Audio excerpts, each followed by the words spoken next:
Hello everyone, my name is Jordan McLean. A controversial topic that I will be discussing will be on whether or not animals should be kept in captivity. Many people consider captivity as a prison for animals, while others believe it's a form of salvation. In this article entitled "Zoos Are Prisons for Animals, No One Needs to See a Depressed Penguin in the Flesh" by Ramesh Ranganathan, this article states that in Cumbria, a zoo is having their license revoked because of the 500 deaths that occurred in this facility. As zoos and many other rehabilitation places offer many things that wildlife doesn't, such as prevention of extinction, undiscovered research, and the providing of a safe environment. Not everything we research will always be true. That's why it's important to study both sides. I will provide an example of abusive behavior being demonstrated, as many organizations try to convince people that their aim of rescuing and saving animals is for them to be seen as conservationists.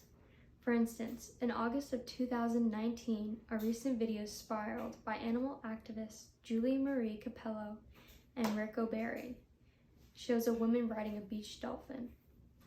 This may seem like it's not causing problems for the dolphin, but in actuality, it is.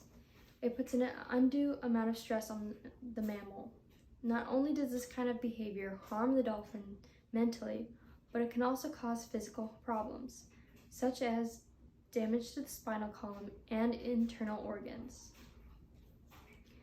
Many animals are subjugated to this type of treatment when residing in captivity at aquatic or marine theme parks. While many sea animals in captivity is problematic, there is evidence that some facilities can provide various treatments for many species.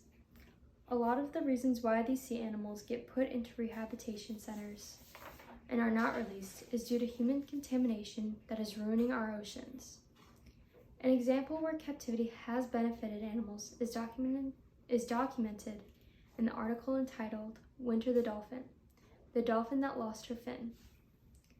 This article tells an amazing story of a marine rehabilitation group located in Florida that rescued an injured dolphin.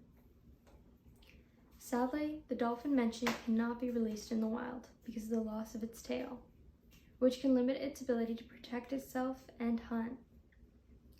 The main goal of this facility, however, is to rescue wild sea animals that have faced life-threatening issues, help them, and if ready, release them back into the wild. If the animals have sustained life-serious injuries like Winter, they will not be released, but will be provided the similar treatment as the dolphin received. I think that captivity can be beneficial towards animals who absolutely need it, but not if it will cause life-threatening problems for them. There are animals that have lived their entire lives being caged, like the orcas at SeaWorld. One thing many of the orcas have in common is a collapsed dorsal fin. SeaWorld claims neither the shape nor the droop of a whale's dorsal fin are indicators of a killer whale's health or well-being. The collapsed dorsal fin, however, is primarily caused by the environment's contamination or a physical injury. There is proof not only do orcas face physical issues, but mental ones as well. There have been many instances in which orcas have killed people. I know. One documentary called Blackfish focuses on the orca Tilikum, who has spent most of his life in captivity within SeaWorld. He killed 3 people during his lifetime, which sparked a huge debate with SeaWorld and the people for the ethical treatment of animals, in which they state to stop confining ocean-going mammals to an area to them that is like the size of a bathtub.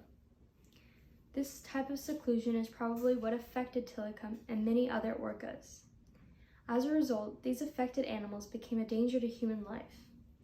Marine biologists believe this environment of captivity causes damage to animals physically and mentally.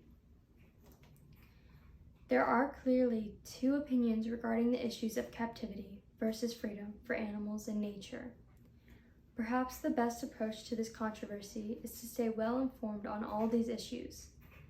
In addition, each person needs to support the idea they believe is right. Forming your own opinion, however, needs to be shaped by the research. Thank you for listening.